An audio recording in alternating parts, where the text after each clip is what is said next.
Planet Alpha is a 2.5D puzzle platformer that looks to take us on a thought-provoking journey through some downright bizarre but stunning stages. While there's no arguing just how pretty the game is, especially the colour-bursting landscapes, there is an argument to be made for how much fun Planet Alpha offers. Continuously repeated puzzle mechanics, very simplistic puzzle design, and a narrative that's as ambiguous as they come, all make the game feel like a slog, despite the ever-growing intrigue brought on by the game's interesting environments.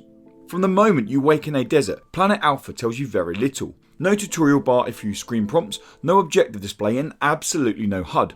This minimalist approach to the game design actually works very well, helping bring across a more cinematic feel to the overall presentation. This is at its peak during the closing stages of the game, when you're ushered through some genuinely brilliant action set pieces.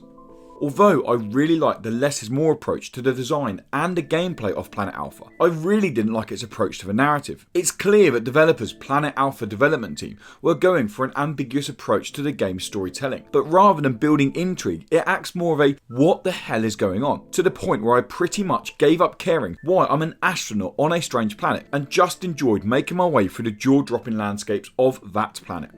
Now, the underlying ideas behind the story are pretty obvious as you progress, and I appreciate the ecological message the developers were trying to get across, but that still doesn't explain why just about every interaction with a larger robot enemy doesn't make sense. Maybe I'm reading into the story of this puzzle platformer too much, but for a reason I just can't quite put my finger on, I really didn't like its overall approach. As I've stated several times, Planet Alpha is a puzzle platformer, and if we break it down into those two words, well, it's a pretty mediocre one. Firstly, the platforming is far too inconsistent to be anywhere near good. Don't get me wrong, being chased down a crumbling slope by some form of hungry worm is edge of your seat stuff, but when you have to repeat this section 3 or 4 times because the inconsistency of the ledge grabbing meant it didn't work, well, all that excitement can soon turn into frustration. This wasn't a one-off affair. In fact, it pretty much becomes part and parcel of Planet Alpha as you venture further into the game.